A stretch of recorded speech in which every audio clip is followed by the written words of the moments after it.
Mga higala igsoon mayong buntag sa inyong tanan. Mga higala nga bato-bato sa langit matamaan magbago na. Igsoon ingon ang pulong sa Dios sa 1 Corinto 3:16. Sulat kini ni Apostol Pablo nagaingon igsoon sa 16 igsoon. Wala ba kamo mahibalo nga kamo mismo ang templo sa Dios ug nga ang Espiritu sa Dios nagapuyo diha kaninyo. Ingon ang verse 17, kung dunay mulaglag sa templo sa Dios, siya laglagon sa Dios kay ang templo sa Dios balaan ug kamo ang maong templo.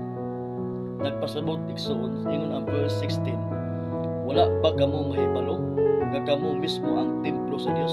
Allah. Igsoon ang tinuod nga templo igsoon dili ang simbahan. Kaya ang simbahan igsoon mo na sa gitawag igsoon nga balay tigumanan o balay ampuanan ang simbahan. Ang tinuod nga templo igsoon atong nadunggan karon kita ang imong kinabuhi ug atong kinabuhi igsoon mo templo sa Dios. Ingon atong magpadayon ta. Wala ba kamo mahibalo kamo mismo ang maong templo sa Dios? Wala mo ba mo kabalo? Nagdun si Apostol Pablo. Wala mo kabalo nga kamo ang templo sa Ginoo. Ug ang Espiritu sa Dios nagapuyo diha kaninyo. Kay kamo mao ang templo sa Dios. Nagpasabot igsoon, ang Espiritu sa Dios nagapuyo kanato. Kay tuhod kay nganuman mao maning puluyanan sa Dios ang iyang templo, ang atong kinabuhi. Naa ang Espiritu sa Dios nagapuyo dinhi kanato. Kay kita man ang iyang templo. Mo nigsoon nga angin natong hibaluan nga ang balay, ang simbahan mao'y balay ampuanan o balay tigumanan.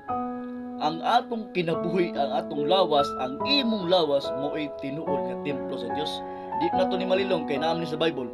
Atong nababasa, kung naka-Bible diha basahi para makabalo kay igsoon. Ingon ang verse 17, kung dunay mulaglag sa templo sa Dios, siya laglagon sa Dios. Allah. Kung imong gubon ang imong lawas nga mao ang templo sa Dios, laglagon ka sa Ginoo. Paminawa ha? Kung gubon nimo ang imong lawas kay mao ang templo sa Dios, laglagon ka sa Ginoo. Kay imong giguba ang imong lawas nga mao ang templo sa Dios ug ang Espiritu sa Dios nagapuyo diha kanimo.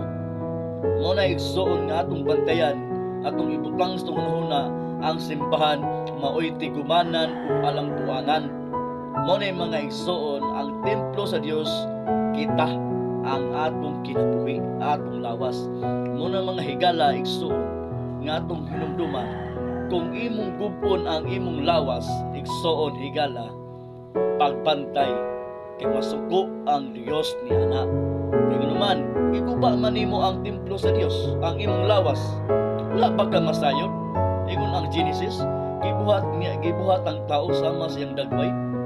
O ikaduha igsoon nag-ingon ang Mateo, pagkapatay ni Kristo, kita ang iyang giluwas.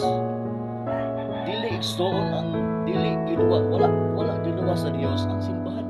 Kung dili ang atong kinabuhi, ang imong lawas kita mo'y giluwas sa Dios, dili ang iring, dili ang kabaw, dili ang mga butang sa kalibutan, mga igsoon, kung dili igsoon ang imong kinabuhi mo'y giluwas sa Ginoo.